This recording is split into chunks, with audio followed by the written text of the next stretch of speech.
ನಾನು ಮೊಬೈಲ್ ಇಲ್ಲೂವರೆಗೂ ನಾನು ಯೂಸ್ ಮಾಡಿಲ್ಲ, ಎತ್ತೂ ಇಲ್ಲ. ಈಗ ನಿಮ್ಮ ಮಾಧ್ಯಮ ಮೂಲಕ ನಾನು ಬಂದಿದ್ದೇನೆ, ಮೊಬೈಲ್ ತಂದಿಲ್ಲ.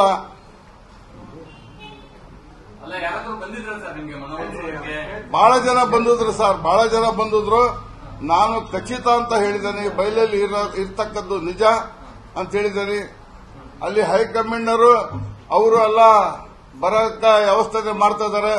ಆದರೆ ನಮ್ಮ ಸಮಾಜದಲ್ಲಿ ಅಲ್ಪಸಂಖ್ಯಾತರಿಗೆ, ಹಿಂದುಳಿದ ಜನಕ್ಕೆ ಮುಂಚೆ ಅವ್ರು ಮನವೊಲಿಸಲಿ, ಆಮೇಲೆ ನನಗೆ ಮನವೊಲಿಸಲಿ ಅಂತಕ್ಕದ್ದು ನಾನು ಮಾತು ಹೇಳಕ್ಕೆ ಇಷ್ಟಪಡ್ತೇನೆ ಸರ್.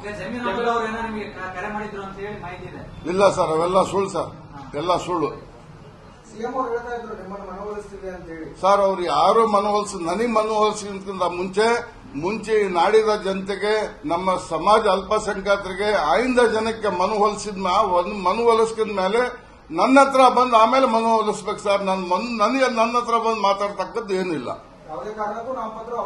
100% ಸರ್. ಇಲ್ಲ ಅಂತ ಹೇಳಿದ್ರೆ ನಾವು ಈ ರಾಜ್ಯದಲ್ಲಿ, ಡಿಸ್ಟಿಕ್ ನಲ್ಲಿ, ನಾಡಿನಲ್ಲಿ ನಾವು ಬದುಕಬೇಕಂತ ಹೇಳಿದ್ರೆ ನಾವು, ನಮ್ಮ ಸಮಾಜ, ಆಯಿಂದ ಜನ, ನಮ್ಮ ಅಭಿಮಾನರು, ನಮ್ಮ ಯುವಕರು ಏನ್ ತೀರ್ಪು ಕೊಡ್ತಾರ ಆ ತೀರ್ಪಿಗೆ ನಾನು ಬದ್ಧವಾಗಿರ್ತೇನೆ ಸರ್.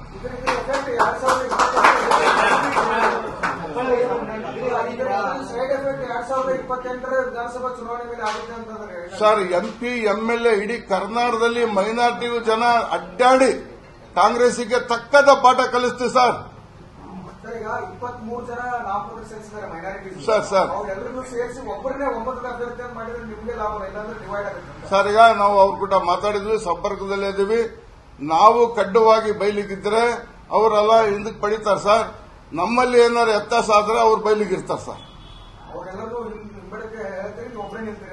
ಹೌದು ಸರ್, ಹೌದು. 23 ಜನ ಕಣದಲ್ಲಿದ್ದಾರೆ ಅಲ್ಪಸಂಖ್ಯಾತರು. ಹ್ಞೂ ಸರ್, ಸಂಪರ್ಕ ಮಾಡಿದ್ರೆ ಹೇಗೆ ಅಂತ ಮಾತಾಡಿದ್ದೇನೆ ಸರ್, ಮಾತಾಡಿದ್ದೇನೆ. ಎಲ್ಲರೂ ಕೂಡ ಸಂಪರ್ಕ ಇದೆ ಸರ್, ಮಾತಾಡಿದ್ದೇನೆ. ಎಲ್ಲ ನಮ್ಮ ಬಾಂಧವರು, ಅಣ್ತಂಗಳು, ಅದ್ರ ಬಗ್ಗೆ ಎರಡು ಮಾತಿಲ್ಲ ಸರ್. ಮನವೊಲಿಸಿ ಅವ್ರಿಗೂ ತಕ್ಷಣ ನಾನು ಬೈಲಾಗ ಒಬ್ಬನೇ ಇರ್ತೇನೆ ಸರ್. Go back. ಯಾರು ಬಂದ್ರು ಏನಿಲ್ಲ ಸರ್. ಸಮಾಜಕ್ಕೆ ಮುಂಚೆ ಸರಿಪಡಿಸ್ಕೋಬೇಕು, ಆಮೇಲೆ ನನ್ನ ಸರಿಪಡಿಸ್ಕೋಬೇಕು ಹೊರತು ಯಾರೇ ಬಂದ್ ಮಾಡಿದ್ರು ಜನ ಎಲ್ಲ ರಚ್ಚಿಗೆದ್ದಿದ್ದಾರೆ. ಅದರಲ್ಲಿ ಎರಡು ಮಾತಿಲ್ಲ ಸರ್. ನೀವು ಸಣ್ಣ ಆಗ್ಬೇಕಲ್ವಾ? ಅದು ಒಂದು ಉತ್ತಮ ಆಹಾರದಿಂದ ಸಣ್ಣ ಆಗ್ಬೇಕಲ್ವಾ? ಪ್ರತಿದಿನ ನಮ್ಮ ಜೀನಿ ಸ್ಲಿಮ್ ನ ಯೂಸ್ ಮಾಡಿ ಯಾವುದೇ ಸೈಡ್ ಎಫೆಕ್ಟ್ ಇಲ್ದಂಗೆ ನೀವು ಸಣ್ಣ ಆಗ್ತೀರಾ.